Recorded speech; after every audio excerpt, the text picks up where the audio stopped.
Well, greetings, everyone, and welcome. Thank you for joining us today. My name is Bill Manning, and I'm Executive Director of ASPI. Quick footnote, I've been on active surveillance since 2009. Our purpose here is to educate individuals about options regarding AS, which is not a treatment, but a management plan. I would like to remind everyone that we are not anti-treatment, but anti-unnecessary treatment. We are not here to dispense with any medical advice. Nothing said during these meetings by our speakers, ASPI, or the audience should take the place of consultations with your medical professionals. So a couple quick housekeeping measures. We're going to hold all questions until after the speaker has finished. You can submit questions in the chat box, which we will try to address. At that time, you can also click the raise hand button from the bottom of the Zoom window toolbar, and if there's time, we'll try to call on you. Please keep yourself muted during the meeting. The speaker is generously presenting his time today, and we really want to be respectful of that. And he also has a limited amount of time that he can stay, so we want to keep it tight. Also, you do not need to feverishly take notes during the talk, as this meeting is being recorded and will be on our website in approximately 1 week. You will get an email notice to that effect. So without further ado, I will now turn the meeting over to Howard Walensky, the organizer of this meeting, to introduce our guest. So relax, enjoy the meeting, and I hope you leave a little bit smarter. Take it away, Howard. Okay, Bill. It's Howard Walensky from Chicago. I've been on active surveillance for 14 years. And so Happy New Year and welcome to ASPI's first webinar in 2025. We are honored to have as our first speaker, Dr. Mark Emberton, one of the top urologists in the world. Dr. Emberton is a professor of interventional oncology at University College London, and he's dean of the Faculty of Medical Sciences. He's a pioneer in the use of MRIs in diagnosing, classifying, and monitoring prostate cancer. He specializes in the implementation of new imaging techniques, nanotechnologies, bioengineering materials, and non-invasive treatment approaches such as HIFU and photodynamic therapy. Today, he's focusing on MRI-invisible lesions. Following his talk, Dr. Emberton will answer your questions. Please post them in the chat where they'll be monitored by Jeff McLennan and David Keller. So, Dr. Emberton, the floor is yours. That's extremely kind. It's a great privilege and pleasure to be with you today and to experience this fantastic collaborative. It's wonderful. Can you just see my screen? Yep. Okay, great. So we're good. So some people think this is a controversial subject. I don't particularly, for the reasons I'll explain, because this is what we do in all other solid organ cancers. Just prostate, I think, is just catching up with the way we manage other tumors. But for most urologists, this is a relatively controversial area, and currently it's a kind of subject for much debate. This kind of quest to render the invisible visible has been a kind of human trait for as long as we go back. I mean, we're now trying to see, far into the galaxy, which wasn't possible maybe 10, 20, even 30 years ago. And the opportunity largely arises through the application of technology that allows us to see into the distance through the dark, or indeed even around the corner. And, here are some kind of notable examples. The talk today is just adding to these. Not all technology, in this case binoculars, are sufficiently revolutionary to give a competitive advantage. And so you might argue that binoculars in this case probably didn't result in much advantage.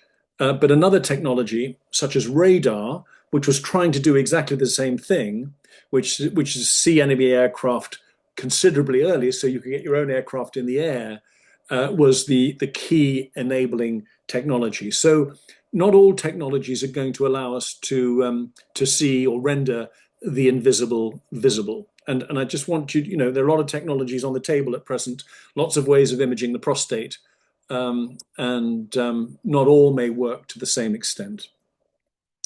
Short history. So I think today's talk is reverting to what we did originally. If you think back 100 years, the way that we detected prostate cancer was to put a finger in the rectum, feel a lump, and then guide a needle to that lump. It was a clinical manifestation of disease. Then in the kind of 70s, ultrasound was invented. We all got very excited by it. I came into urology just, on the back end of that. But I remember the kind of excitement. Ultrasound couldn't see cancer. It could see the prostate. And it was then used to distribute the needles around the prostate. And there was one short study. If you look back on it now, you kind of wonder how it changed practice, but it did. And it showed that cancer yield was higher if you spread the needles than if you directed the needle to the lump on the end of your finger. And this is because microfocal, indolent cancer we know is prevalent at increasing levels as a man ages. And if you stick needles into a prostate, there's about a 25% chance of finding something, even with a normal PSA. We can go back to the prostate cancer prevention study that demonstrated that to us in the kind of 80s. So in the 80s, we flipped. And we went for a non-clinical phenotype. So in other words, we started identifying disease that we couldn't feel or see because of our approach. And then really it was the advent of MRI, but there's PSMA PET, there's modern ultrasound, there's lots of new imaging techniques, photoacoustics downstream that might be able to show us cancer. And that's where we are now. So we can see the cancer now. So now we're directing the needles at the cancer rather than going randomly. So we're putting the needles into the area of maximum probability and using the needle deployments to try and maximize the information that we can extract from the tumor. So I don't think this is new. I think this is a reversion to what we used to do historically. And we are now working with visible cancer rather than palpable cancer, which is actually what we're doing in the liver, kidney, et cetera, where we used to feel disease. Now we can see it, months, years before it would manifest by placing a hand on the abdomen. And the reason we can do this, and the reason we're having this discussion, is that technology's improved. This was the first published MRI of the prostate not that long ago. I qualified in 85. During my kind of medical student career, we didn't really mention MRI, was hardly mentioned. As a junior doctor, when I was training, it was very esoteric, very hard to get and extremely expensive. And at that point was only being touted as a research tool. Nobody anticipated ever that it would be available in most hospitals and indeed on the back of some lorries in order to screen for various diseases. And in a relatively short period of time, the technology has gone from this, where I actually cannot see the prostate, to this. This is 2005, when we got pretty interested in MRI, and we started requesting slots. It was largely used for brain, and this is nearly 20 years ago now, where I think all of you can see the tumor. I'll just highlight the outline of the prostate for those of you not used to these. So the patient's head is in, the feet are out, and we're salami slicing through the pelvis. The rectum is behind. This is the patient's left, and this is the right. Around here, the bright bit is the bit of prostate that the patient was born with. That's the peripheral zone. And the bit in the middle is the transition zone. He doesn't have a very big transition zone. He's got a small prostate, which is the bit of prostate that's grown since the man was, after puberty certainly, but since the man was in his 40s, 50s, 60s, etc. And that's the BPH component, and the urethra sits in the middle of that. Cancers occur in the peripheral zone. Why? Because it's old. It's older tissue. You were born with it. It's been around longer. It's accumulated more mutations. Cancer in the transition zone is very rare. I might show you one or two today, but the tissue is much, much younger. This was clearly evident. And actually in the 80s, this cancer probably would have been missed because nobody would have done any imaging. Nobody would have known where it is. And the individual would have had random biopsies and probably told he's all clear because the needles, as many of you know, were directed from the rectum and into the prostate in a kind of random or semi-random manner. And then moving on to today, this is a contemporary MRI scan on a patient that I'm currently looking after. You can see exquisite detail. You can see the ductal architecture of the prostate. This is the same orientation I've just shown you. This is the patient lying down, urethra down the middle, bladder up top. So it's kind of looking down on the patient who's lying on his back. This is the same orientation as before, head in, feet out, lying on his back. So just different ways of looking at the prostate. The bit I'm interested in, of course, is this tiny lesion. Imaging now can pick up cancers, and this is a cancer. It can't be anything else. When it's about 0.2 cc's in volume, so about 3 to 5 millimeters across, and that represents 100 million cancer cells. So that's where we are today. So what is it about visibility that's important? I think here we'll just reference what we've been doing for years in other cancers. So if your mammogram is normal for breast cancer screening, you're given the all clear. Nobody sticks a needle in your breast. The same goes for brain, lung, liver, kidney, etc., etc., etc. Cancer is defined in all other solid organs by its visible presence. If you have a cough, you have a CT scan, which may or may not show a nodule in your lung. If you have a headache, you have an MRI or a CT scan, which may or may not show an abnormality in the brain. And so the definition of cancer is a kind of radiological event. And we therefore have to ask the question whether that's the case in the prostate as well.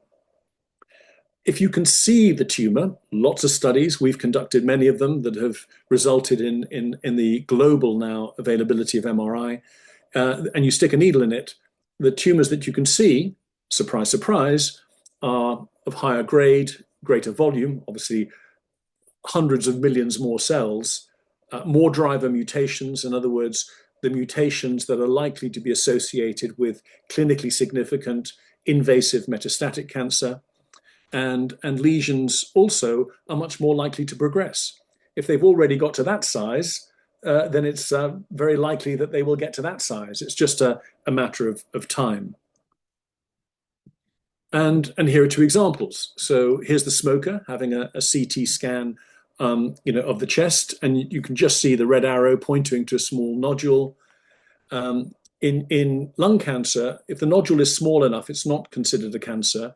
If that small nodule grows, it is, and that is sufficient to remove that segment of lung, because the process of biopsy is really quite hazardous and invasive and inaccurate. So here, the presence of a lesion that grows over time, or the presence of a lesion that exceeds a threshold volume, is a cancer which triggers a big major operation. Brain, your smell changes, your taste changes, you have a headache. What you do, you get a scan of the brain. If that doesn't show a lesion, you are given the all clear. Nobody is seeking to do any further tests, and this is a tumor of the brain, obviously seen on this scan here. And so what I'd suggest to you, and remember, this is a fairly modern attribute. The National Institute of Clinical Excellence decreed in April 2019, so that's not that long ago, 5 years ago now, that all men should have an MRI based on the studies that we presented to them. And so this is a reflection that we can only have now since we've been doing MRI. And then I would argue, is conspicuity, is the ability to see cancer, the most important determinant of risk in early prostate cancer? And this applies to active surveillance and indeed to all other forms of management. Is the visibility the thing? And that's what we're going to try and explore. A few other bits. if you biopsy a man 4 times in a day, you'll get a different answer each time. And therefore, the process of biopsy is inherently unreliable. They'll go from having cancer to not having cancer to having a Gleason 3+4 to maybe a Gleason 3+3 or not having cancer.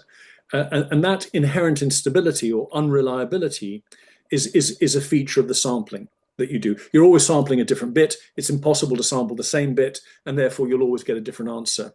And that individual will be told different things. There'll be people listening today who've had several negative biopsies, or have had a negative biopsy and then have a positive biopsy, or indeed a positive biopsy and a subsequent negative biopsy. So you'll completely understand. Obviously, if you have an imaging phenotype rather than a histological phenotype, so if your understanding the disease is imaging based, you have a non-invasive method of assessment. If you're reliant on tissue, and many of you will know this, you are invited to have sequential biopsies, which are not pleasant and indeed are harmful over time. You can die from a biopsy. And any of you that were looked after by Johns Hopkins 10 years ago, they were doing annual biopsies on their active surveillance population. And many of those individuals had maybe 10 or 20 sets of biopsies, depending on how long they were on that program. Lesions matter clinically now. We target them, we treat them, we monitor them. So the presence of visible cancer changes how we manage the disease. If you have discordance, we have discordance quite a lot in medicine, where you have a lesion in the prostate and a histology that says there's not much in the prostate, you tend to favor the lesion. And so you don't discharge the patient, you repeat the MRI and maybe offer a repeat targeted biopsy to the lesions. And finally, and I'll address this later on in the talk, in AI, which is quite, AI doesn't care where it gets its information from. If you do an AI interrogation of the prostate, the only place it extracts information is the lesion. It doesn't extract any information from any other part of the prostate. And AI is agnostic. It wasn't taught to do that. It learns to do that itself. So here's a prostate, another one. This guy's had a little TURP, so you can see a little gap in it. You can see the outline of the prostate. These are 2 different sequences, the T2 and the diffusion, which measures the movement of water. And you can see the abnormality here in the front of the prostate. Today, I wouldn't seek to elicit non-visible disease because I wouldn't do a biopsy to any other part of the prostate that was abnormal. So it is only this part of the prostate that would be biopsied. Everything else would be respected as normal and therefore wouldn't need sampling. So I don't come across, personally, I don't generate invisible disease because I don't biopsy normal bits of prostate and I don't biopsy normal prostates. I'm not in the majority.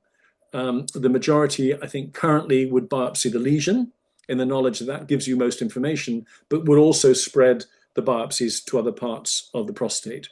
I'm pretty convinced, and have been for the last decade, that there is virtually no additional utility of sampling the normal prostate. But I'm very lucky we work with exceptional radiologists and have access to really, really good MR. And obviously, for this individual, he has disease in the front part of the prostate. I'm assuming he has no disease elsewhere because I define disease by its visibility, just like we do in every other solid organ. And then I would offer him treatment to the anterior part of the prostate in the same way that we would if you had a liver tumor, you would have a segmental resection of that. So you would treat the tumor plus a margin, increasingly the way we do in the kidney, and try and preserve tissue where we can. So what's the difference between non-visible and visible disease? Well, I think a huge amount. Non-visible disease needs to do a lot to become visible. And not all non-visible disease makes it. I would argue, though I can't prove this, that actually very little invisible disease makes it to visible. Why? Because it needs to proliferate. So it needs to have the genes switched on that allow it to do that. It needs to create a blood supply, different bunch of genes. and that's a chance mutation. All these mutations are chance mutations, and those chances would have to come in the right sequence. The tumor needs to overcome hypoxia. As you get bigger as a tumor, the center of the tumor becomes very hypoxic. There's not enough oxygen there. The tumor needs to overcome the immune system and render the immune system incapable of recognizing another different number of mutations. It needs the capacity to invade another set of mutations, and it needs to avoid lethal mutations. So in other words, it needs to avoid getting mutation that would kill off the tumor itself. And all those things need to happen in the right order, at the right time, in the right way, for an invisible cancer to become visible. Now, we don't know which invisible cancers become visible because we can't monitor invisible disease. And I would argue that's a real problem. I think Lord Kelvin it was that said that you can't do science unless you can measure the thing that you are doing science upon. You can't measure invisible disease. As I've said, if you try and biopsy it, you get a different answer every single time. So there's a huge difference between invisible and non-visible disease. And probably the most important is the sheer number of cells. And if you have a large number of cells, the number of mutations that potentially you could have, some of which might be, disadvantageous to the host, but advantageous to the tumor, increases exponentially. Here's a patient who I've been managing for quite a while. He has invisible disease. I inherited him. He had a load of biopsies from all over the prostate. He had 2 millimeters of Gleason 4+3 in the right parasagittal aspect of the prostate, just to the right side of the midline. We've verified it. We've looked at the slides, assuming the slides are his. There is 2 millimeters of Gleason 3+4. This is him back in 2015. He said, you can't see it. I'd like to wait. And I said, great. So we could understand the natural history of the disease. He knew that there was a possibility that it might progress. The right posterior parasagittal is somewhere around this part of the prostate. We couldn't see it in 2015. We can't see it in 2024. So he's had 9 years so far with Gleason 4+3, non-visible, still non-visible. It may not even be there now. There's no way of knowing. And the most accurate way I can biopsy somebody, that anybody can biopsy somebody, is to do 5 millimeter template sampling. So you use every hole in the grid, but that's still a chasm of, in between each needle, there's a huge gap of 5 millimeters, which a 2 millimeter lesion could easily evade. So there's no way of proving that it's there unless you've got a chance hit. And you wouldn't even know if it was the same tumor as 9 years ago. He's very happy. He continues with monitoring of his prostate with known Gleason 4+3. Now we know that there's a huge difference between visible and invisible tumors in terms of the Gleason score. And we know there's a huge difference in terms of the genetic mutations that is likely to be associated with the tumor. There are lots of studies showing this. And if we've got time, I'll show you the best study that was published last year. But if you look at down here, whilst not absolute, you'll see that usually associated with invisible is Gleason 3+3.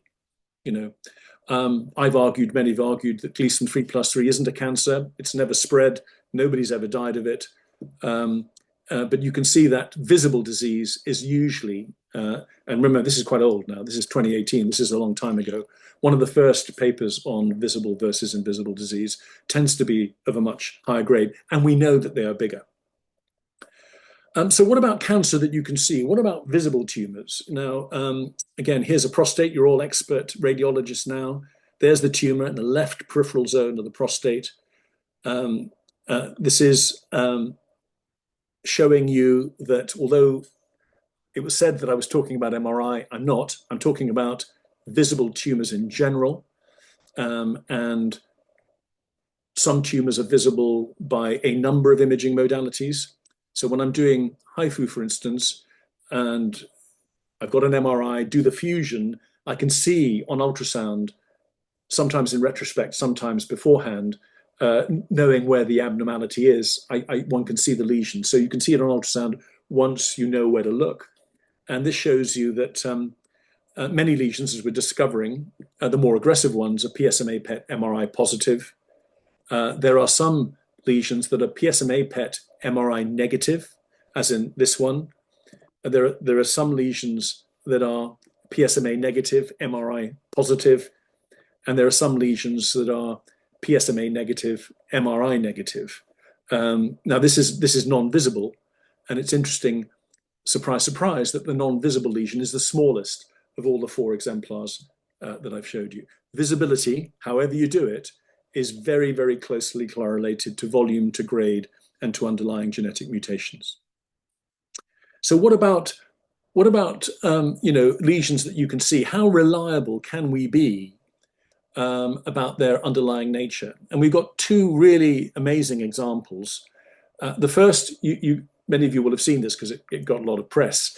This was from Germany in men who refused a biopsy and went straight to radical prostatectomy. And the surgeon said, well, actually, if we're not going to biopsy you, let's do an MRI and a PSMA PET.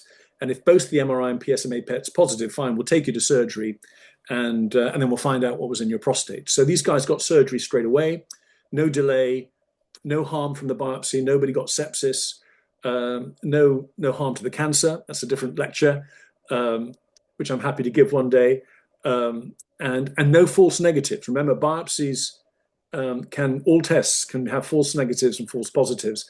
False negatives in biopsy is quite common. Those men would have been given the all clear, and their definitive treatment would have been delayed. By not having a biopsy, these men, 100% of them, at the patient level, had clinically significant prostate cancer. At the lesional level, these 25 patients, there were 52 lesions, 98% were clinically significant cancer. So just a couple of lesions in some patients weren't. But at the patient level, if your MRI was positive and your PSMA PET was positive, they were all clinically significant. And so one would say, why bother doing a biopsy? You're going to get the tissue anyway. You get better for the surgeon. There's no inflammation to operate on, et cetera, et cetera. But this shows the positive predictive value of imaging. And this is just one example from the paper. So positive MRI, positive PSMA PET, and a large anterior tumor. And obviously, if you rely on MRI and PSMA PET, you're going to select for larger tumors. This came out just the other day, and this is the same as the German study. The German study was a long retrospective story of men that they had treated through consensual agreement that they would avoid a biopsy. This is a formal protocol done in China. It's called a Say No to Biopsy protocol, and they got exactly the same result. They had 371 men they approached. To fulfill this criteria, they had to do MRI positive, PSMA PET positive, and to be high on their severity score. So they had one more step in it, and that involved 57 patients. Some patients refused, had a biopsy, and this is what they did: MRI, PSMA PET, plus the kind of nomogram, the predictive score. And if all 3 were positive or above the threshold, you went to surgery, and they got exactly the same result. Again, selecting a high risk group of patients, and I think here you can see the probability of clinically significant disease exceptionally high by 3 different criteria. The traditional clinically significant prostate cancer, Gleason 3+4 or more, 100% of the patients had it. Nobody didn't. Have I got another one here? Yeah, and interestingly, if you do this image-based approach, only one of the patients was diagnosed with Gleason 3+3, right? So you immediately get rid of overdiagnosis, and you don't miss any of the patients. So that gives us a little feel about, when you see a lesion, what it means. This gives us a huge insight. This is Memorial Sloan Kettering, and they did 1,500 prostatectomies. They looked back to see whether the MRI was abnormal or normal, and they looked at the outcome. So in other words, for men who had radical prostatectomy, what was the outcome if you had visible disease versus if you have invisible disease. There's a line in the middle where they weren't so sure, but that follows the invisible disease. So, so if you concentrate on the red lines, you can lump the orange and the green together because they seem to behave the same. So in red is remember, radical prostatectomy, Memorial Sloan Kettering, 1,500 men over 15 years. If you had visible disease, your chances of recurrent biochemical recurrence was close to 50%. If you had invisible disease, it was less than 10%. Your chance of metastatic disease, if you had visible disease, was 20%. These are treated men, remember, 1 in 5 versus close to zero if you had invisible disease. This is the most important one. The chances of dying of prostate cancer if you were treated over 15 years at Memorial Sloan Kettering, if you had visible disease at baseline, the chance of dying of cancer over 15 years was 1 in 10, 8%, versus 0. There aren't many zeros in medicine. So there was 0 chance of a prostate cancer specific death if your MRI was invisible before you had your prostatectomy. This is much more powerful than histopathology or indeed any other risk stratifier that we know. And this paper was published a couple of years ago. I think I'm going to skip this in the interest of time. This is just calibrating, so I apologize. I'll skip that because this is an active surveillance group. And we know that visible lesions progress. I alluded to this earlier, that visible lesions are much more likely to progress than invisible lesions. It would be odd if they didn't. They've already overcome the immune system, picked up a blood supply, proved that they can invade local tissue. You would expect that to continue. And indeed, we've shown this in our MRI-based active surveillance cohort. This was published a while ago now. It's going to be updated quite soon. And in green here, you've got, let's just look at this graph. You've got, well, let's start with the brown, which is non-visible Gleason 3+3 is the lowest risk. If the Gleason 3 becomes visible, it behaves like non-visible Gleason 3+4. And if the Gleason 3+4 becomes visible here, which is the green, you can see that the risk increases significantly and the patient stays on active surveillance a very short time. Why? Because the lesion grows and nobody wants to sit on a lesion or a cancer that is indeed growing. So non-visible 3+3, you can stay on active surveillance almost to infinity. Visible Gleason 3+4, there's a high chance you'll come off active surveillance pretty soon because of progression. Obviously, there's workup bias here. This is a real-life active surveillance cohort, but you can see the importance of visibility. AI I've alluded to, and AI is going to be a really important part of how we manage individuals in terms of algorithms, decision-making, but also imaging. And this is just to show you that, you know, this is a kind of good AI system, and we don't need to go into the details. But the feature extraction that goes on to inform the model comes from the lesion. It does not come from the rest of the prostate. It is defined by the lesion that you can see here on MRI.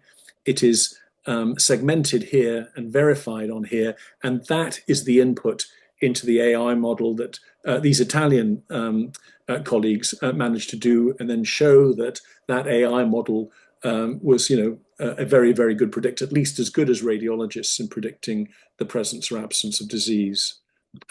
So if AI is not interested in stuff outside the lesion, I think that's a kind of very interesting determinant. Let's look at a kind of modern case study. So, and we've seen this man before, and I think it poses really kind of interesting management questions. So, a high PSA, big prostate, low PSA density. The only way to really investigate a man like this is to do imaging. This is the large prostate with the small lesion within it that you can remember. I'm going to show you some more sequences now so you can just about see the diffusion sequence in the peripheral zone of the prostate, and you can just make out the fact that this has built up its own blood supply. The bright bit here is the blood supply in the transition zone. You can see that there is no such blood supply in the peripheral zone of the prostate except in the tiny area of that tumor. And it's really kind of interesting of how we would manage such an individual now who presents with a visible lesion that is a cancer, if you could stick a needle in it. And this is a question I've got no good answer for you. You know, what should we do next? PSMA PET in the way that the Germans and the Chinese do? Do we target this in the hope that we can hit a tiny 0.05 cc lesion? Do we use biomarkers, blood-based? I would argue that usually the MRI dominates the model. The odds ratios are usually 10 or 20 times greater than that of any blood test or urine test. Do we do a repeat MRI after a while? Do we go straight to treatment? Do we zap the lesion while it's at its smallest, least harmful, easiest to treat? So I don't know the answer to this, but I put this as a kind of modern dilemma. A couple of other things before I close. When radiotherapy fails, where does it fail? Surprise, surprise, in the lesion. So this is the dominant intraprostatic lesion is the area that is most likely to result in treatment failure. This is a bit more involved. If you compare histopathological burden with lesion volume as a predictor of progression after prostate cancer treatment, it's interesting.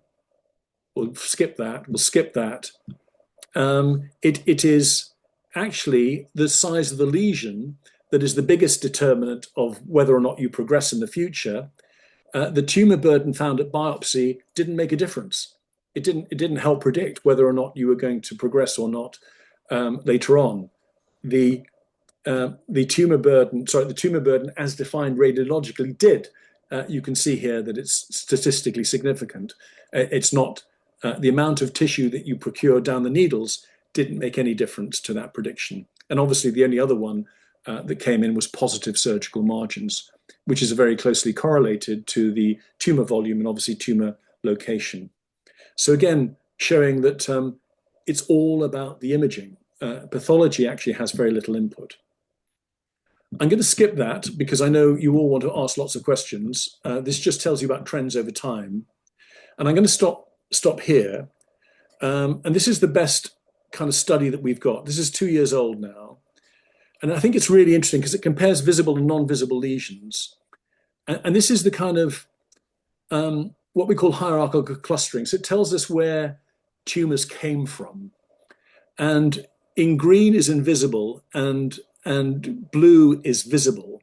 You can see, red is benign, that there is clustering. Invisible lesions tend to come from their own mother and father rather than come from invisible, sorry, other way around, yeah. So visible lesions tend to have their own source or created separately, if you like. So they're kind of the hereditary makeup is not from invisible lesions, it's separate. So they are born differently. So these are cancers that are born badly and not cancers that have become badly.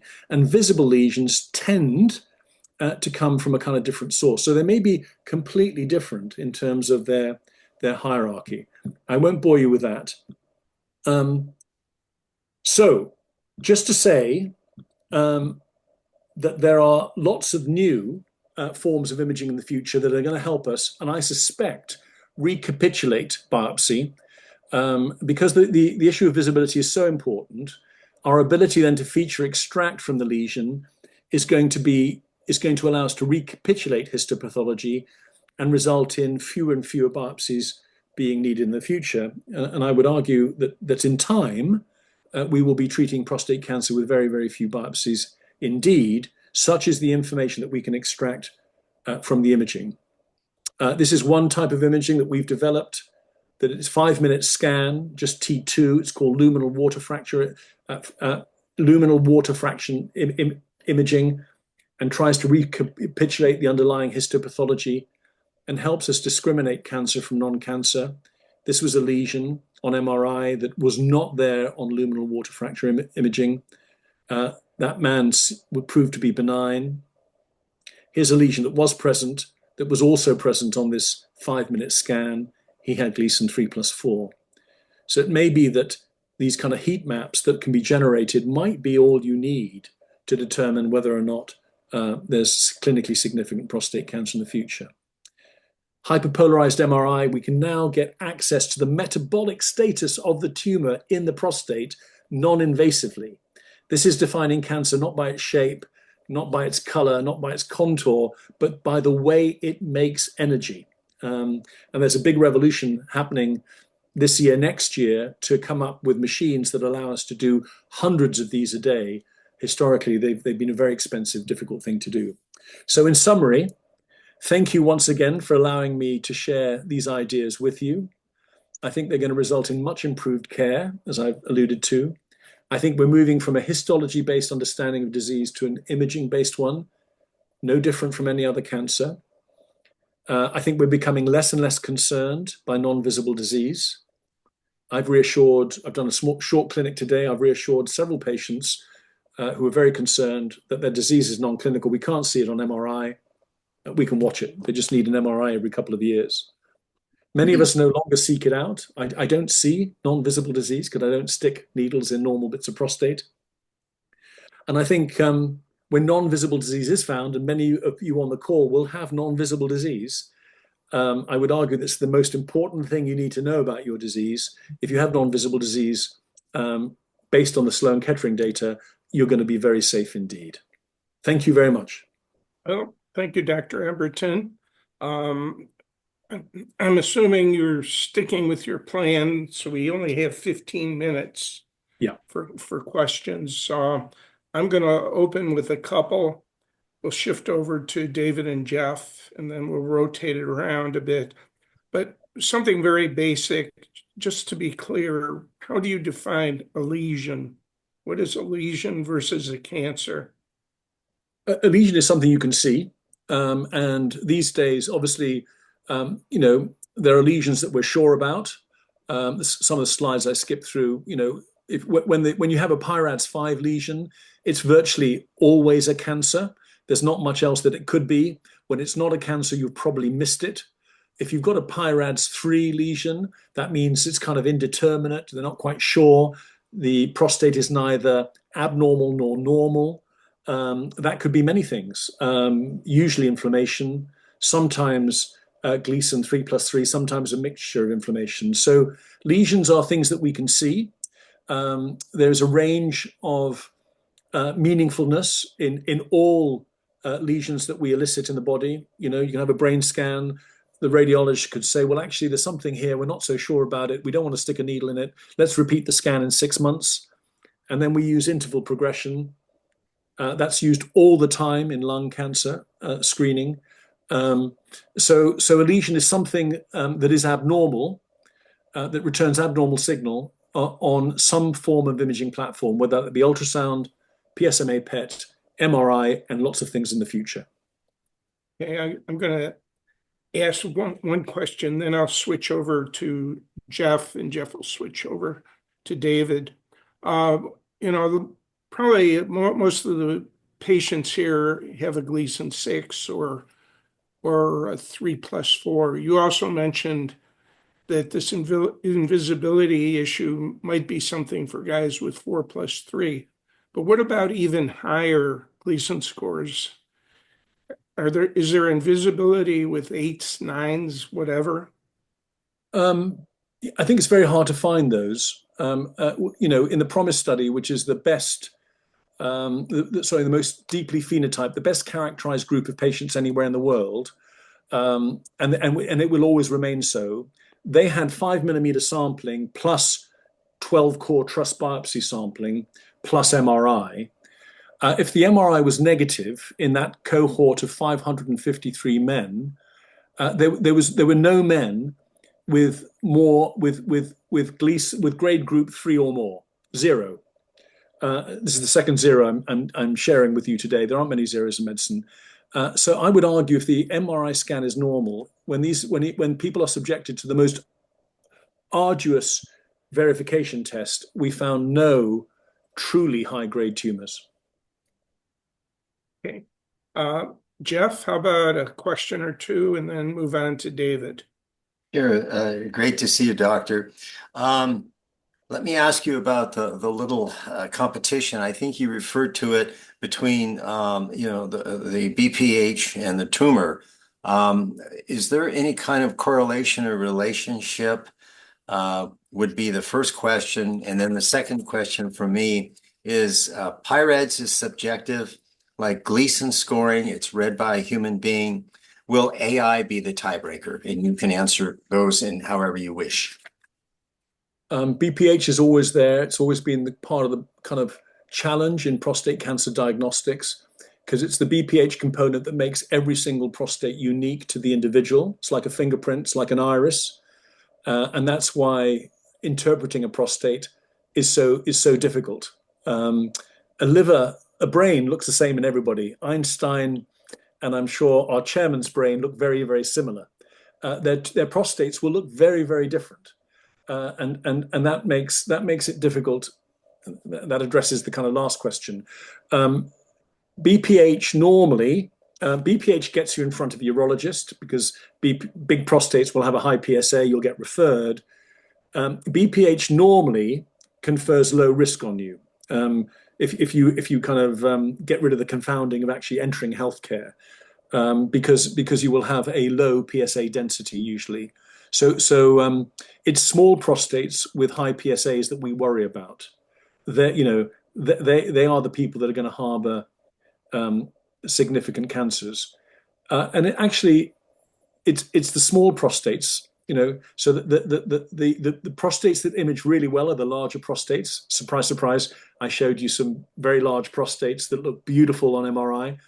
The smaller prostates are harder to image, with current MRI technology, because you're asking a lot of the magnetic field to do that. So the resolution may not be quite as good. So there are some BPH issues. Will AI? I don't know. I'm agnostic. I think AI will be a huge help to radiologists to help them speed up, alert them, get rid of a lot of the routine testing. I suspect that the best performers will be machine and human being together in a way that we might not have yet anticipated. All righty. Thank you, Doctor. David, it's all yours. Yes, Dr. Emberton, this has absolutely been fantastic and fascinating. Thank you so very much. In no particular order of hierarchy, but a background question. We didn't have much discussion that I heard about micro ultrasound.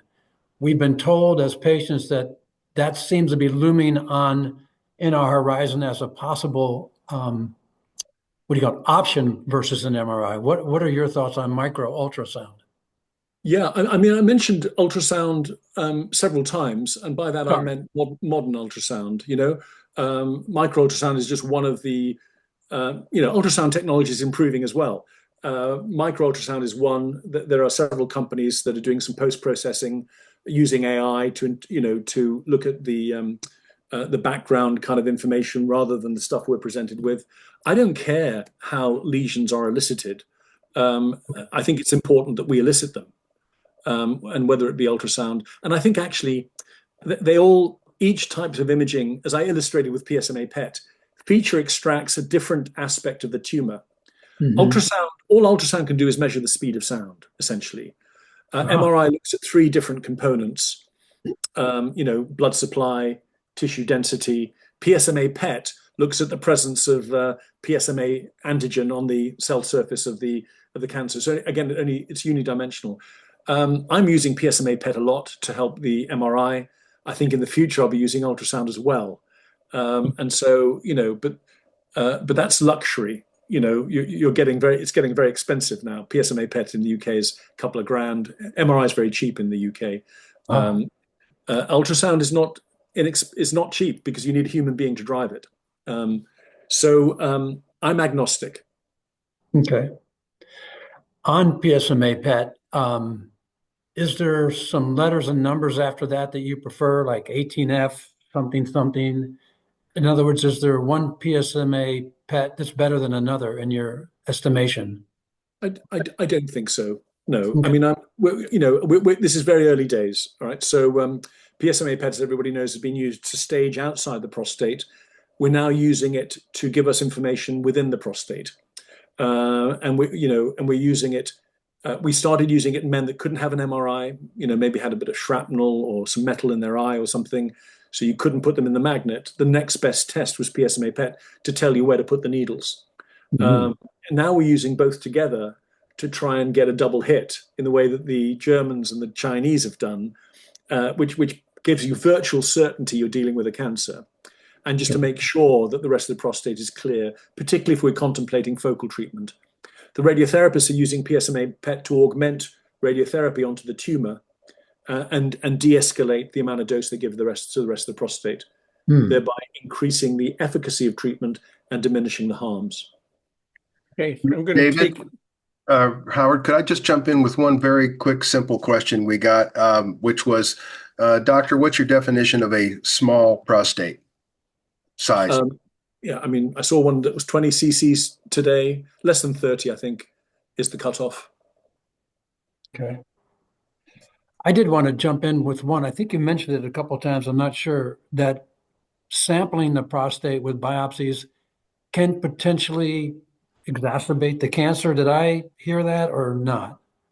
Yes. So, So I think the evidence is growing that sticking a needle into a cancer is probably not a good thing.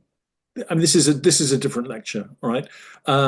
It's been something that patients have been worried about for a long time, and that we've, as a profession, dismissed because we haven't been able to study it. But if you look at circulating tumor cells before and after biopsy, there is a shower of circulating tumor cells after a prostate biopsy, which might not be lethal, but it's certainly not good. There are also increasing reports of perineal seeding of cancers from transperineal biopsies into the skin. There's one that was published recently. You'll be able to find it. And interestingly, there's people are starting to think, men who have their prostates removed, who are margin negative, who progress with a rising PSA, seem to respond to radiotherapy to the pelvis, to the prostate bed. And you have to say, why would that be? Margin negative disease, lymph node negative disease, why are they progressing in a way that responds to radiotherapy to the prostate bed? What could have possibly happened? So I think these are really interesting questions. I think we're now in a position to start to explore them by being able to measure circulating tumor DNA. Thank you so much. Back to you. Okay. We have a question from Ted from Toronto, and I know Ted, and he is one of the patients whose cancer is verified by pathology but not seen. He has a single core, not seen on an MRI. And I think he's asking one of the essential questions here, which is, if the tumor is invisible, but you have a positive biopsy, is active surveillance necessary? I think I know your answer because you don't biopsy these men, but I can tell you that. So I wouldn't have biopsied a normal MRI, and therefore I would have referred this individual back to the general practitioner with a PSA threshold. I also would have said, would he like another MRI after a certain interval? So there are two ways of getting an MRI. You either create a threshold or you create a time, and that would have been a discussion. And it depends on how anxious the individual was about that. Many men are quite happy to be discharged. We don't know what the best interval is. We don't know what the right interval is. There's no radiation with an MRI. There's it's just time and money. There's probably no downside. There's a little bit of talk about gadolinium, but there's very little downside. So, but having been diagnosed, I would keep an eye on it. But with an MRI every few years, PSA every 6 months, set a threshold to bring the MRI scan forward. Just to make sure that this wasn't the beginning of something. I have something related that I'd like you to comment on, which is you mentioned Hopkins before. Yeah. I can tell you personally, I was not at Hopkins, but I was at the University of Chicago 14 years ago, and I had annual biopsies until I stopped. Yeah. That was more or less my decision. And actually, based on a study that you did, I said we should follow this with MRI. Yeah. But here's the, well, okay, at Hopkins, they do these biopsies still. And Dr. Pavlovich, who's the head of the program there, told me that 50% of the men in his active surveillance program, 50% have invisible lesions. So can you comment on the fact or on that approach that they take at Hopkins? And do you think, I mean, are you aware typically in North America as well as in Europe, what approach is taken to invisible lesions?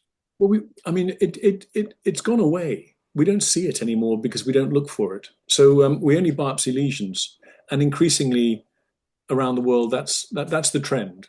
If you biopsy a prostate of a man walking down the street, irrespective of the PSA, there's a 25% chance you'll find prostate cancer. It's usually Gleason 3+3.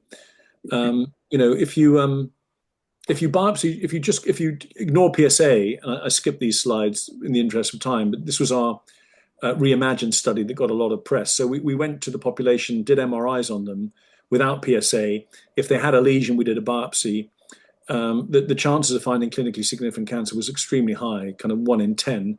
The chances of having the generation of Gleason 3+3 was 1% in that cohort. So basically Gleason 3+3 disappears if you go after the lesion. If you've been, you can't reverse time. If you've been told you've got prostate cancer, you carry. I think these days, if it was me, I would have no more biopsies. I rely on imaging. I think imaging is a better test at telling us whether the cancer that you've got is progressing. If it goes from invisible to visible, you've got a problem. The cancer is doing all the things that I said it needs to do. And then you can monitor that or treat it. Biopsy is not, I don't think it's a useful tool because it gives you a different answer every time you do it. All righty, good. I know we're on the hour. Can you take maybe one or two? It'll have to be the last one. I promised my wife, because we're going away tomorrow, that I'd help her with some stuff. So one more question. I have to go. It's been a real pleasure. And I'll come back if you invite me to talk about something else. Yeah, Consider Jeff, yourself invited. Did I have, is that one more quick question? The quick question is, what do we do with PSAs, Doc? I mean, they fly around, you ride the bike, you ejaculate, boom, boom, they're off. What do we replace PSA with, or do we? Yeah, I mean, I use PSA as a kind of running background score, but it PSA, as you know, jumps around a lot, and you end up, with lots of kind of spurious false positives. That's the problem with PSA. The great thing about today is that when the PSA goes up, you don't have to do a biopsy. Before MRI, the only thing you could do was do a biopsy. So a lot of men got repeat biopsies. And I think it's very interesting data that if you have one biopsy, the chances of having a second biopsy is nearly 100% if you keep your prostate. MRI allows us to kind of sit back a little. Let's repeat the PSA. There's nothing in your prostate. I had this discussion several times today with men who had kind of, high PSAs but normal MRIs.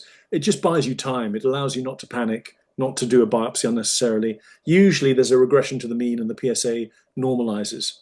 So MRI allows you to avoid, diving in, and then contextualizing the PSA and allowing us to calculate PSA density. Everybody talks about PSA density. Why? Because MRI gives us volume, and we've learned that PSA density and MRI go very well together. Thank you. Right. So thank you very much, Dr. Emberton, and consider yourself invited, as Bill said. Thank you It's very been a real much. pleasure, and congratulations on this wonderful group. It's a real international collaborative. It is. Lauschpa. you. Till the next time, doctor. Thank you very much. Bye-bye. Bye. So, but I guess we can stick around and, we're not the authorities that Dr. Emberton is, but last time we had a little chat afterwards and people found it useful. David, do you want to take it Yes. away? Thank you very much, Bill, Jeff, Howard. Great organizing. I thought this was a terrific presentation that left everybody asking for more, at least on my side. I wanted to ask this question, and I'd like to find out what somebody in the group how they would answer it. If you've got a PIRADS 4 or 5, and it sounded like Dr. Emberton said that if you're at the 5 level, then there's like the 5 definition that you have a significant potential of having cancer. But the corollary there is if the 5 doesn't grow, if you've got a PIRADS 5, but it continues to stay at the same size, can you then just safely stay on active surveillance? Anybody? Well, I can tell you this. Like at the University of California, San Francisco, well, basically it comes down to your doctor and it comes down to you. And University of California, San Francisco has had men, on the Gleason side, like Gleason 8, maybe even higher.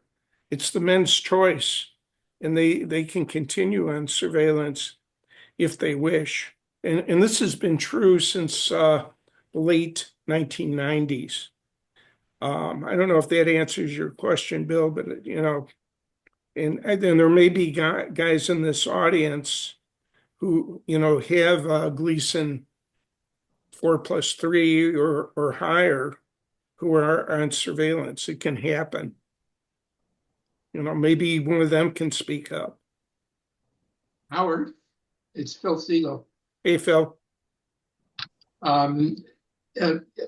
Cooperberg's last webinar, where he talked about prostate cancer, where he talked about volume or biopsy volume, was probably the answer to what David's asking, because they talked about like really zapping in and basically saying that if the volume didn't increase, then probably you could stay on active surveillance. Anyways, David, if you haven't seen that webinar, you probably should take a look at it. What was the name of that doctor? Cooperberg, C-O-O-P. Cooperberg. I'll send it to you, David. Oh, thank you very much. I appreciate it. And did I hear Dr. Emberton refer to HIFU a couple of times? Yeah, no, he didn't really get into that much, but he's one of the leading proponents of focal therapy. Okay. Yeah. It sounded like he talked about that. I think everybody in the audience, and there's, we still have 138 people sticking around, that if you're going to go into a treatment, it sounds like that's one of his first go-to treatments is the HIFU. Is that your interpretation? Well, I have talked to him. The British have had the longest experience with focal therapy. Mm-hmm. I don't think they encourage it for Gleason 6, but for the higher scores, they do it. But I can't speak for him. I don't know. Okay, thank you. Yeah. Some of that treatment, Howard, too, in terms of the HIFU, may have to do with the size of the prostate. There's some limitations, isn't there? I don't know. HIFU, yeah. I thought that was part of it. And those of us blessed with, if you will, grapefruit, haven't quite got up to the watermelon size of prostate. We have limitations. And then there again, as we grow older, I mean, what is our lifespan? What is our quality of life? And who wants to jump into treatment if, maybe we can keep tracking this stuff, the Lord or whoever willing, that we have improved technology, as Dr. Emberton referred to. David, too, with Pirates 5, maybe, the chances are high that there's an issue. But, I think what these doctors will say is that that's one point. You got to look at the whole picture. And, so if it's PSMA or whatever other tests, the size of the prostate, there's a lot of other things that should be looked at. I don't think that they would decide something just based on the PIRAD score. Good. It was great to hear the doctor talk about those with larger prostates, seem to have a better situation because of PSA density. And I thought, wow, that's the first good thing I've ever heard about BPH. That Right. Well, I think what he was referring to was the large prostates have better imaging just because they're larger. You've got more volume to be able to scan. But I would like to say something very quick about density. He touched on it. And for those in the audience that are not familiar with what he might have been referring to, and that's basically a ratio where you take your PSA level and divide it by the size of your prostate, which conveniently you get when you have an MRI. And that number has historically been shown that if that ratio number comes out at 0.15 or less, then your risk factor is very low as far as having advanced disease. Did I get that correct, Howard? Run the crucial part by me again. I was scanning the questions. So. Oh, sorry about that. Okay, well, basically, it comes down to when you have a larger prostate, your PSA is going to be a higher number. That's right. Just by volume. The density calculation gives you a way of measuring that. And historically, if that number came out at 0.15 or below, then you were considered to be in good shape. For example, my PSA density is 0.07 because I've got a very large prostate, which cranks out PSA like crazy. So you can't just take a high PSA number and start, grabbing the Kleenex box. It's far more, I don't want to say complicated, but it's more involved than that. Scott in North Carolina has his hand up. So Scott, if you have a question. Yeah, just quickly. So he mentioned HIFU today. I had HIFU in 2020. I've since had a recurrence. You only focally treated the spot that was at issue. That was successfully ablated. The question I wanted to ask him was, now that I've got a recurrence, and we've been monitoring my case at Duke, which is pretty good at this. My PSA is rising, but my PSA density, because I only have a 15 cc gland now after part of it was ablated, my PSA density is like 25%. So is that a false statistic since I have a smaller denominator by definition, or is it something that it is a nothing burger? I'm gonna meet with a new oncologist that just started next week, but I just was curious if anybody else here in this gathering of smart minds has an opinion. Well, disclaimer, we are about active surveillance and not really into treatment modalities, but in my non-medical response to that, I would say the density may not be relevant in your case because of treatment. But Scott, have you had anything higher than a Gleason 6? No, mine was always Gleason 6, and it's still Gleason 6. I have 2 Gleason 6 tumors now on the other side of the prostate. I mean, generally, the leaders in the field don't recommend focal therapy for Gleason 6. Right. No, I hadn't found leaders in 2020. I've since found them. So lessons learned. Sorry about that, but it's okay. Again, well, let me ask you too, is yours been visible on MRI? Yes. Okay. You know, I don't know if Ted is still in the group from Toronto. I'm here. You know, maybe you can talk a little bit about your own experience. Yeah, sure. Happy to, Howard. Hang on a second. Let me put on my video. Um, so, hello, everyone. So, I was diagnosed 2 years ago. I went straight from a urology appointment directly to biopsy, because the wait time for an MRI was a lot longer than getting a biopsy. If I knew things then that I know now, I probably would have resisted the biopsy. That being said, one core was detected as having cancer, Gleason 6, and very small.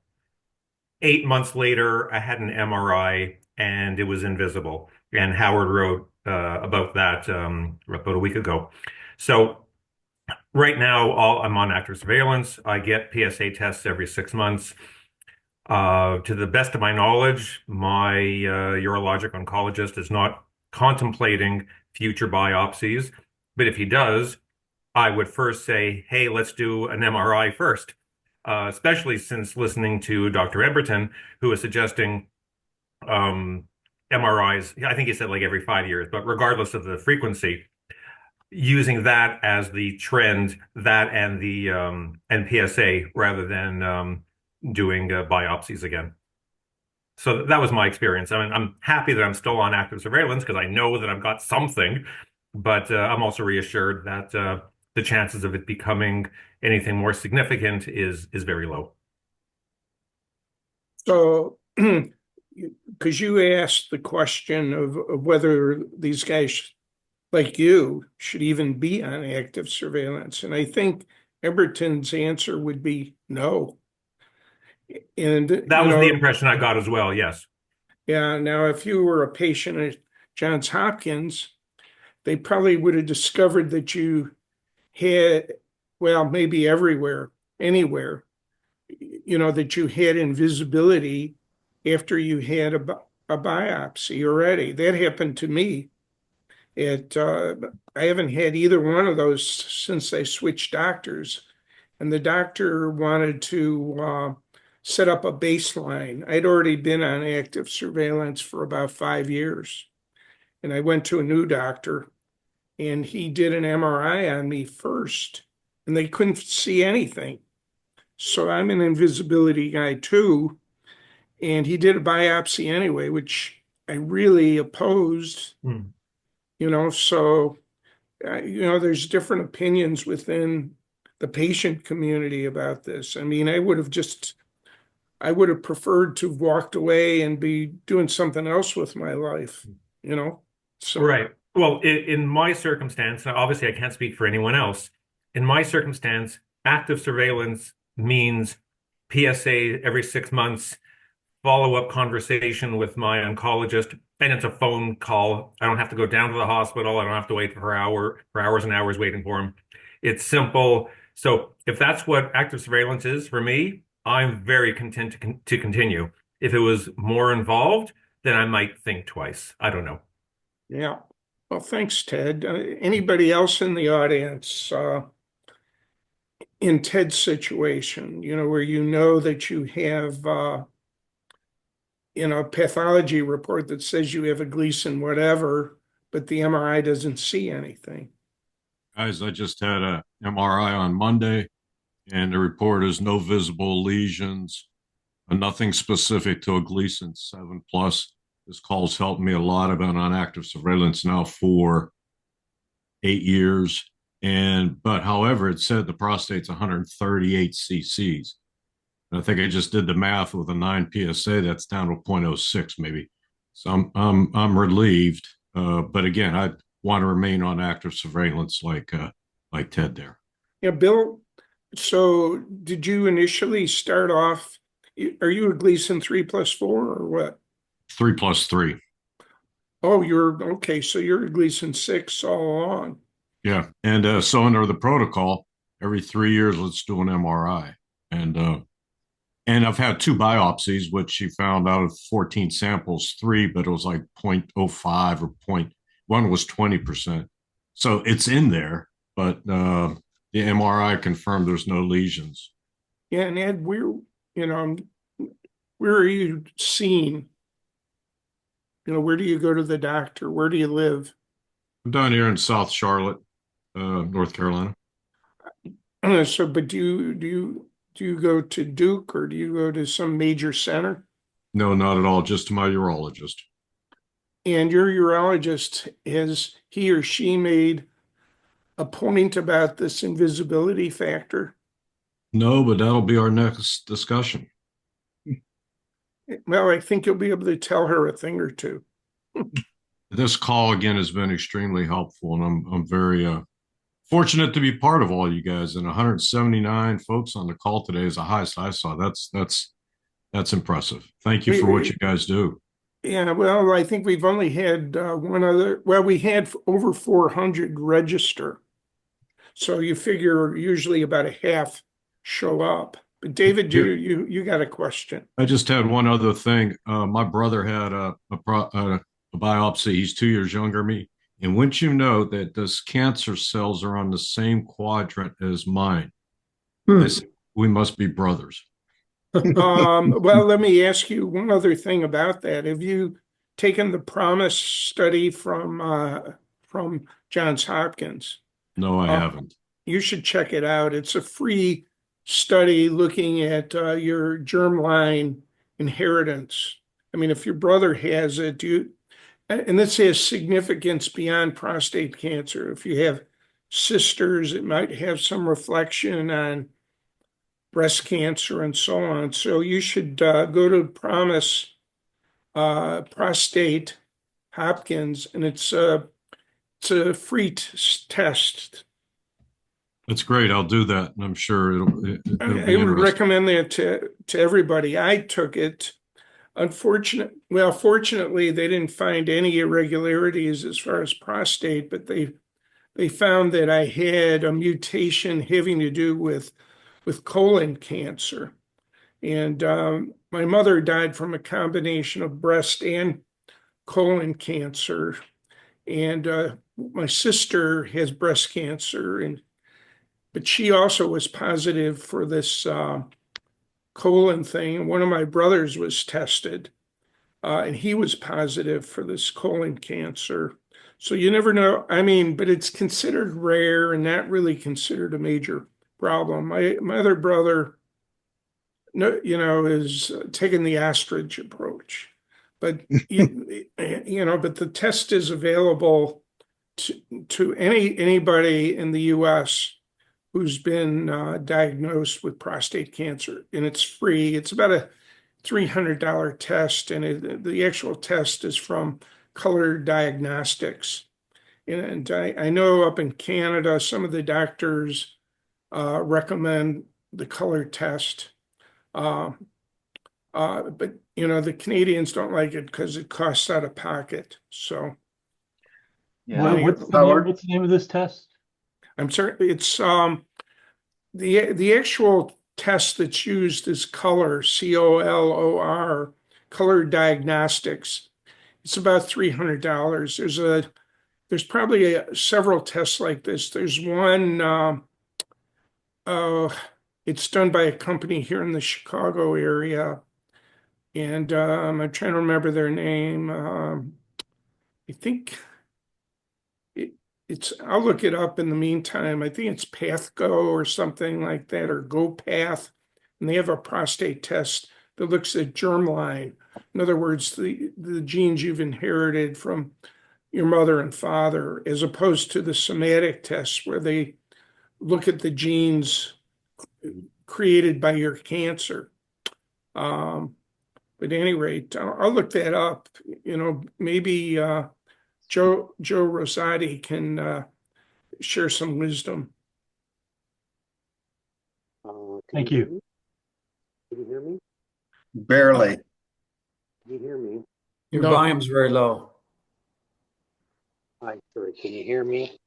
Can you hear me now? Yes. That's better. We could do a Can Verizon you hear me? commercial.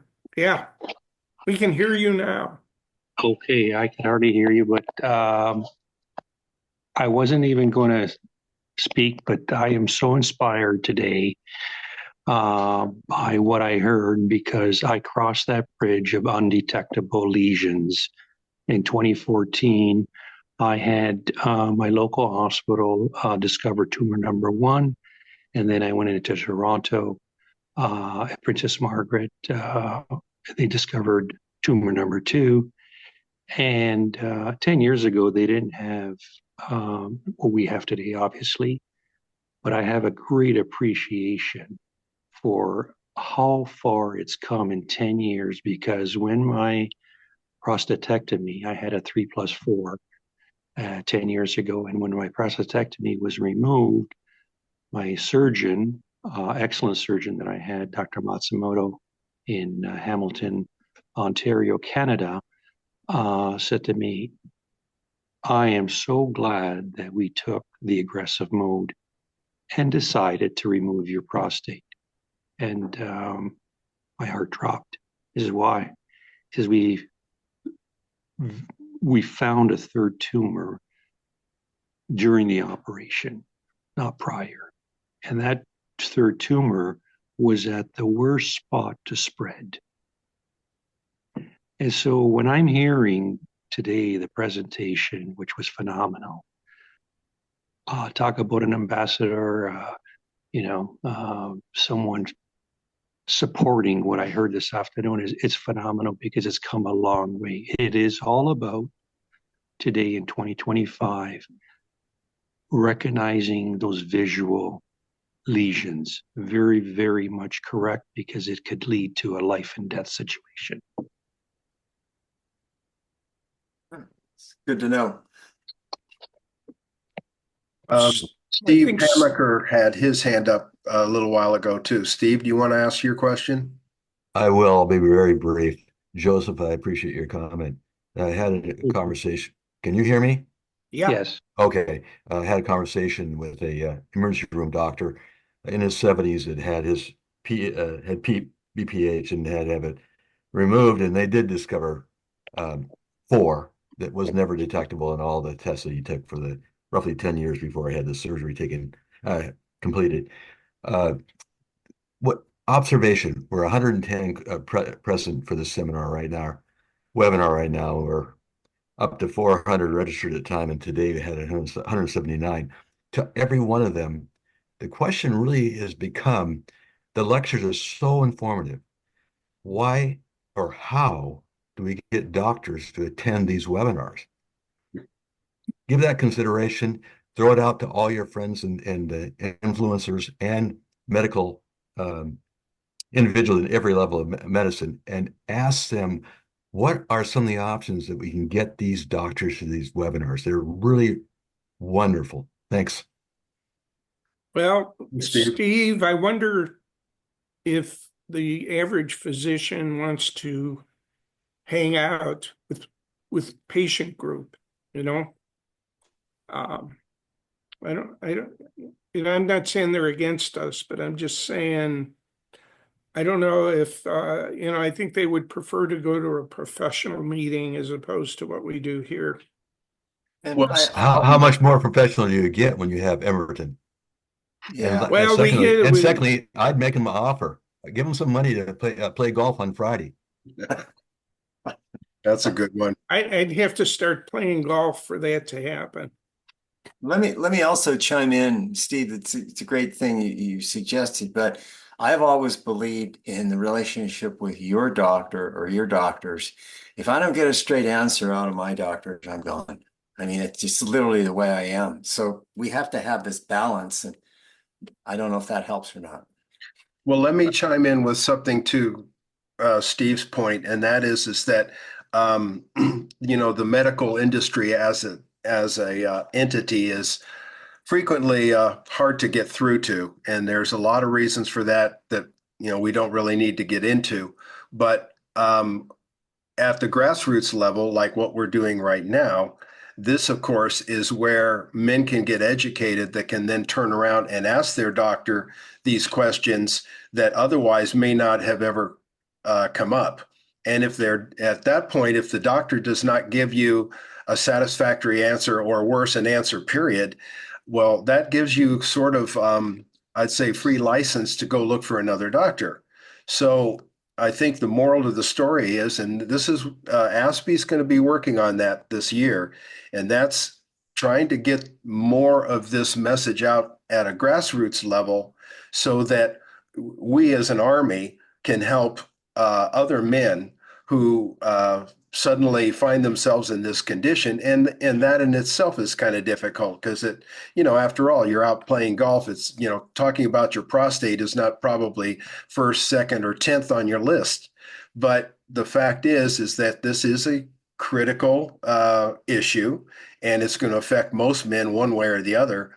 And the more this word gets out, the more guys, we can hopefully guide into, as we put it, informed decisions, whether that's treatment or not. At least they're informed, and they're not going into this as Howard referred to as an ostrich. I'd like to make one quick comment about myself personally, and then we'll go to another question, and that's regarding biopsies. I was diagnosed in 2009. I've been on active surveillance for over 15 years. My last biopsy was in 2013, and I've had nothing but, originally it was color Doppler ultrasounds, but now with MRIs, and that's the critical part. This has really changed in the last 5 years dramatically. Prior to that, it was a little more hit and miss, and prior to that, it was non-existent. But now that we've got MRIs, it's nuts to not have that as an active part of your puzzle or your toolbox of determining what to do.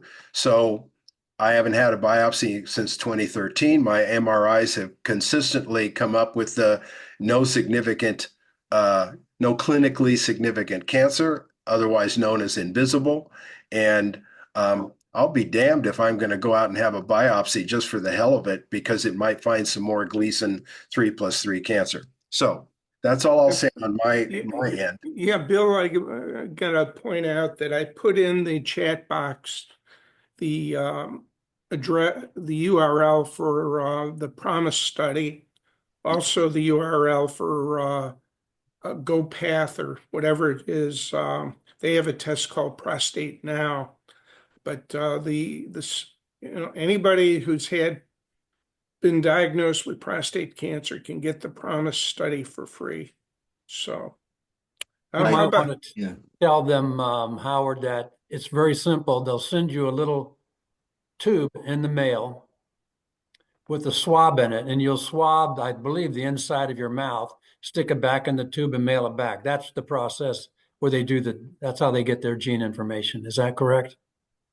Yes. Yeah, GoPath is a spit test per se. Oh, okay. Maybe it's to spit. Okay.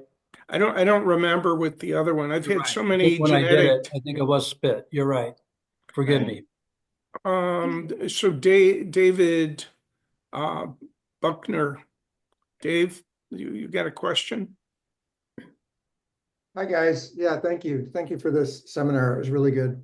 So I'm on active surveillance at UCSF and have 3+3 diagnosis. They've seen lesions and MRIs. So they do basically MRI, ultrasound, biopsy has kind of been the kind of way that they've been managed with PSA every 6 months. My PSA just has gone up to 10 now. And they are going to do perennial biopsy in a month and a half based on the last MRI. So I thought this was really helpful. Don't do anything unless there's visible lesions. But it left me with questions. What place do biopsies play if there are visible lesions, in periodic follow-up? And so you heard what Emberton said. That would be the end of the game if you don't have a visible lesion. If you don't see it, it's not cancer in his mind. No, I get that, but if there are visible lesions, then what do you do with biopsies? That was kind of the question I was left with, because I understood him to, and I really appreciate that. The MRI kind of in the fusion, it has been that they did. My initial team that diagnosed me did an MRI first, never did a biopsy first, and didn't do it without cause. So, but if there is cause, and if there's been lesions identified and they've been followed up and found to be the case with biopsies, how about follow-up care? Well, what you're talking about, I think, is the pre-biopsy MRI. And if nothing is found, Emberton said, leave it alone. Yeah, absolutely. But if something is found, it's pre-biopsy. So I assume you would undergo a biopsy. Yeah. And then, I mean, in my mind, if I could do things over and I was starting out now, I would do anything I could to avoid a biopsy. Because, there's others. Okay, possibly you have cancer. It's another debate whether Gleason 6 is even a cancer. Right. But there's aspects to this that go, you get labeled as a cancer patient, you can't unring the bell. And you can face like life insurance discrimination. Some guys worry about job discrimination, even with the Gleason 6.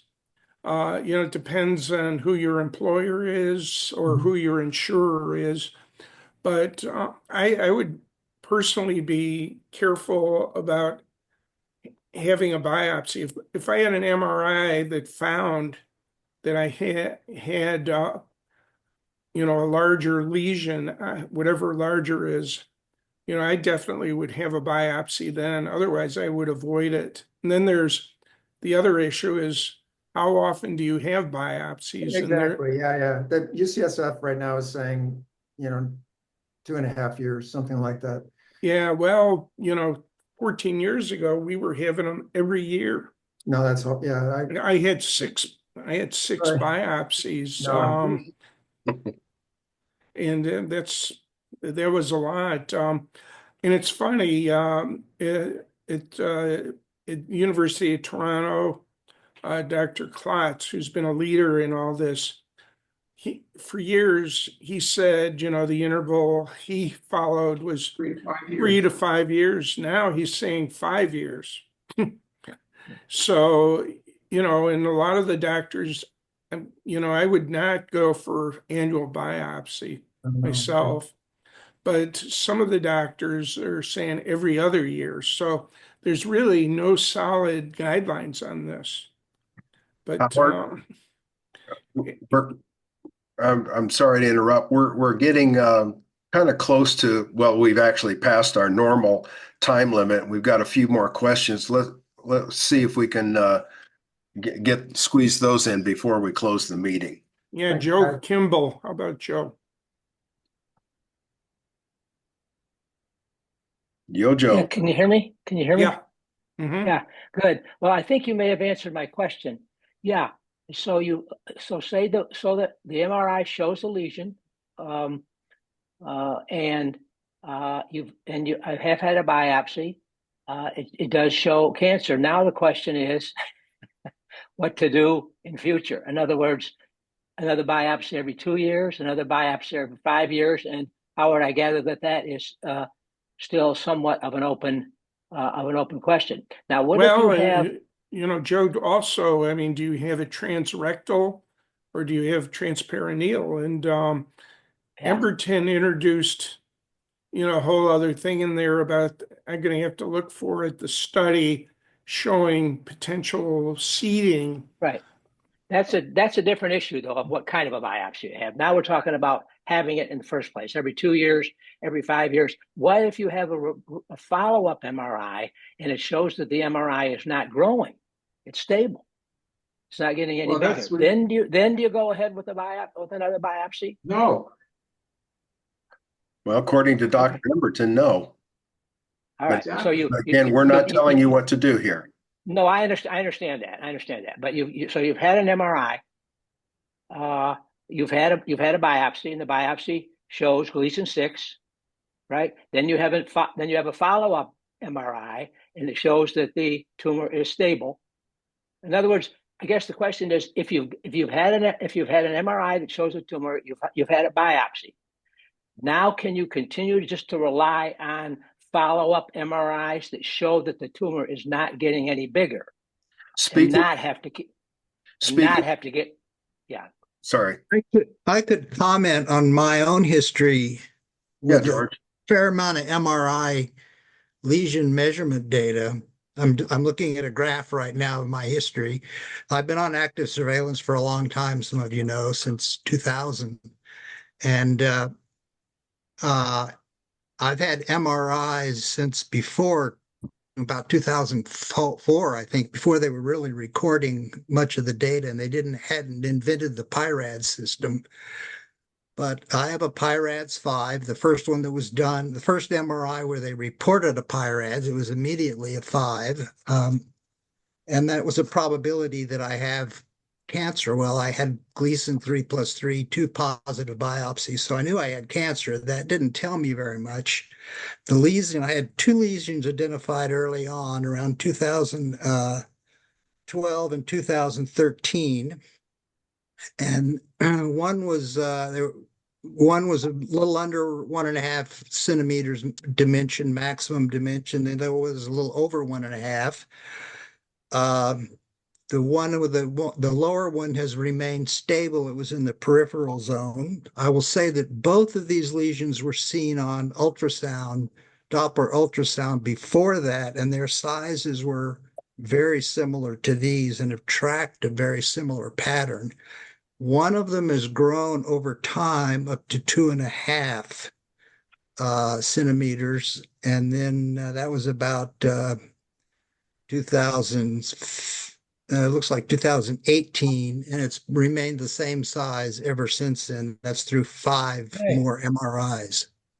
And I haven't had any more biopsies in discussion with my doctor. He agrees on that. So if it's not growing, then you would be inclined, the group would, I mean, again, I understand this is not medical advice, but if it's not growing, the inclination is not to biopsy. That's what I've personally decided on my case, yes. Even in the case of my urologist, that's also been the course of action, because I read 2. I'm sorry, Bill. I had a PIRAD 2, which has now gone down to PIRAD 1. And so basic rule of thumb was, unless there's some compelling evidence that shows that there's something major going on, there's no reason for a biopsy. And I'm speaking for myself and what my urologist has told me. There was something else. What is considered a large lesion? What is considered a large lesion? What size is considered large? I understand that there's margins, but I think something over 1 centimeter is considered clinically significant. Good info. Great seminar, by the way. Michael in Denver's had his hand up for a while. Let's get Michael in here. Yeah, Mike, yes. Are your arms tired? Okay, just real quick comment about it. It's a great presentation. I think the doctor did mention a little bit about the potential of spreading of a cancer cell into the bloodstream when you go to a biopsy. My situation is very interesting because the fact that it's kind of opposite of what the doctor talked about. That I have recent MRI, and essentially it's been kind of revealed by expert in both University of Washington and UCLA, and they said there's no change. However, when I spoke with 2 independent urologists in Colorado, they said that there's a chance of molecular changes. It means your Gleason score changes. It's not visible under MRI. So they recommended to have a biopsy in March. I'm just wondering whether you guys feel the same way or anybody can comment about that. Molecular changes mean that the DNA had changed internally to the cell, but it cannot be seen by MRI. My own reading of that is that Gleason 3 is not on the mutation path to create more higher Gleason score. Yeah, my E3 genes. plus 4, my E3 Well, plus but the 4. 4 I don't know about, but I think the Gleason 3 does, its next mutation paths lead to death. They don't lead to Gleason pattern 4 or 5. The Gleason pattern 4 or 5 emerge from a different mutation chain. That's why some people are saying that Gleason 3 plus 3 shouldn't even be called a cancer. But That's right. But but my you E3 could plus separate. 4 and my You 3 could. plus 4, pattern 4 is 20%. And essentially, the number they give about 20% chance is that this had been changed and it's not visible under MRI.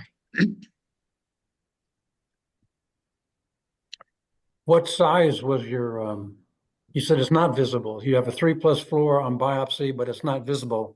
Is that what you're saying? No. Essentially, they're saying that I have a large tumor and have also a large prostate. It's about 2.5 centimeter. But the MRI showed that no change in the size of the prostate during, they call it T2 and then DWI. So they confirmed that the tumor had been stable since 2019. Okay, I'd like to comment on that because that was my same question, Howard and Bill. And this Mr. Buckner too, possibly. I have a PIRADS 5 and a PIRADS 4 rating. I have a 3.3 centimeter and one that's 2.4. But the good news is that it hasn't grown. The 5 hasn't grown since when it was first measured in 2020.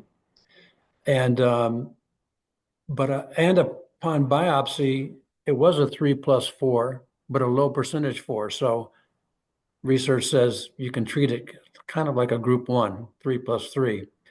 My question from the group, Bill, Howard, anybody, did you get from Dr. Emberton, what I heard was imaging is so good now, he doesn't believe in biopsies. Did you hear that as well? I thought I heard that a couple times. Okay, Yeah. so the follow-up question to that is, sounds like you have an asterisk there, Bill. Okay, because that's the asterisk I want to ask about. Because, he said PIRADS 5 is, pretty significant chance of cancer, but upon biopsying, I've got a grade group 1 effective. So my query to him, if he was still here, is, well, what do you do in that case? Because if you're just going to use imaging, like if someone was just going to use imaging, they probably would have wanted to HIFU me or prostatectomy, but the biopsy indicated that no, I can wait.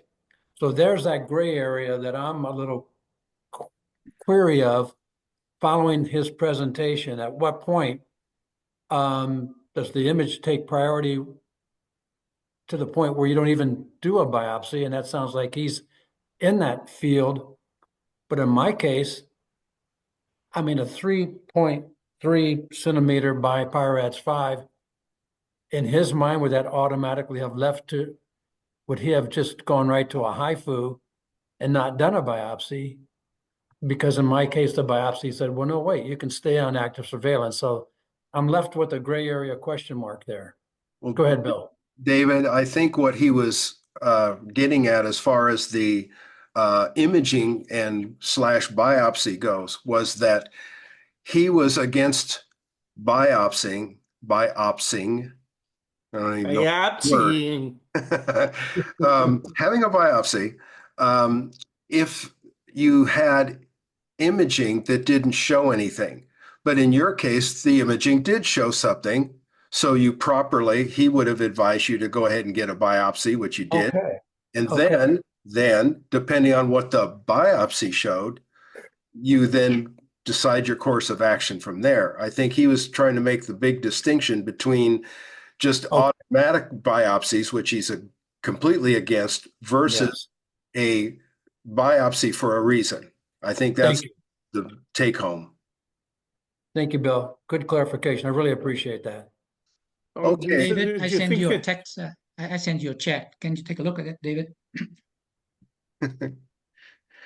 Can we, I think it's about time to wrap up. We're way over our normal time limit. So, Well, why don't we catch Don? Give yeah. him a Okay, chance. Don, you're our last one. Go for it. I wanted George to look in the chat. I put you a note in there, George Gillespie, and my input. Michael, Oh, is this the famous Don Kramer? yes, I'm in Denver. Don Kramer. Thanks, Howard. I'm not nearly as famous as you, my friend. Michael and I were having a chat this morning. Thanks for laughing, Phil. Yeah, well, poor attempt at humor here. I think what we all need to be consistently reminded of is trying to live our lives between the fear that we wrestle between these test results, and then trying to seek unequivocal, shall we say, confidence that what we're hearing is absolutely true. I think even with Dr. Emberton, as wonderful as he is, I think we have to all trust but verify. Not that we shouldn't believe in anything, but it's very hard if we keep getting consistent, shall we say, noise to the contrary of what we have thought to be true or we're kind of hanging on to. The hardest part about this disease for most of us is seriously trying to live our lives between the results of these tests that we take. And last question, maybe to the group, was anything that I missed mentioned that is new and forthcoming? Like, for instance, when I started in 2020, there was no PSMA. That was a big game changer. Do we have any other quick game changers for us on active surveillance?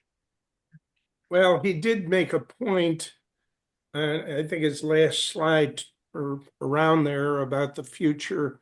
And he unlike some of the pathologists, well, he believes AI in some form is going to be a huge game changer too. But we've heard this before, but I don't know if you heard that part, Don, but. Well, he also talked about an energy signature piece that I don't quite understand, but that sounded like a new technology to me. Was that new technology to you, Bill and Howard? I don't know what he was referring to. Yeah. Well, I guess we'll have to have him come back. Ooh, that would be great. That's what I we're would just like to working on. tell Don, there is a PSMA that I'm waiting to go public, and and you may want to write this down. PSMA PET 18F-7Q. The 18F7Q study in China showed that they were able to, with the PSMA 18F7Q, and I'll tell you what the 7Q refers to, was as effective as determining what was going on in the prostate as a biopsy. They were able to rate it equivalent to Gleason scores. The 7Q is important because right now there's another marker that gets processed through the bladder and secreted through the urethra, and that clouds the imaging and the results. But the 7Q gets processed through the kidney and doesn't cause any clouding or lack of clarity in the results, and was able to give them this refinement that, according to their testing, was equivalent to biopsy scores. So I'd be pushing for that if I were you, Don, because I think that would help all of us. Let me make one last comment on PSMA, and then we need to wrap this up. For one thing, it originally was restricted to only advanced cancer patients. Basically, you had to have a Gleason 8 or 9, and it was a game changer. As far as men with Gleason 6s, a lot of insurance companies won't cover it because they figure that you're not bad enough to warrant it. And as Dr. Emberton pointed out, it's an expensive test. So you've got the caveat that you don't want to be hanging your hat on that particular test, which is generally used for men with more advanced cancer and not guys with Gleason 6. So just want to add that footnote. Okay, I think we need to call it a day. It's been a long meeting, a great meeting. We will definitely work at getting Dr. Emberton back. And maybe we can spend more time on the Q&A and less on presentation, and maybe he won't be going on a trip. So we'll have more time with him. So with that in mind, I'd like to thank everybody for joining us today. And this video was recorded. It'll be on our website in about a week. If I can get it done sooner, I'll do it. But otherwise, that will be the case for the video. So, Howard, any last words? No wisdom, other than I'm grateful to Dr. Emberton for coming. I don't think he read the fine print when I said how long the meeting was. So I apologize for the fact that we had to cut his participation short, but I hope we were able to help everybody else out. I've gotten feedback in the past where we have continued the meeting, and some of the participants felt like they got more out of the patient discussion than they did from the doctor discussion. I wouldn't necessarily say that was the case today. Yeah. But for me, I like bringing in people like him, and I would say we definitely have high caliber speakers here. I mean, we're playing in the big leagues. Yep. I'll just tell you one funny thing. I was at a meeting where Klotz, who's one of the giants in the field, started talking about invisible lesions. He's been writing and talking a lot about that. And Emberton apparently was tweaking him and was saying, oh, well, it's good to see that you finally got on board. So, I mean, we try to be cutting edge here. And yeah, I mean, I'm just amazed that these guys are willing to do these programs. Yep. Thank you for finding them, Howard. Really, you did us a great service. Yep. Absolutely. Yeah. Well, we have more coming. We're going to have a good meeting next month too. Yep. Yeah. Thanks, Howard and the team. Thank you so much. Oh, thank you. Okay, everyone have a great weekend, and thanks for joining us, and we'll see you next month.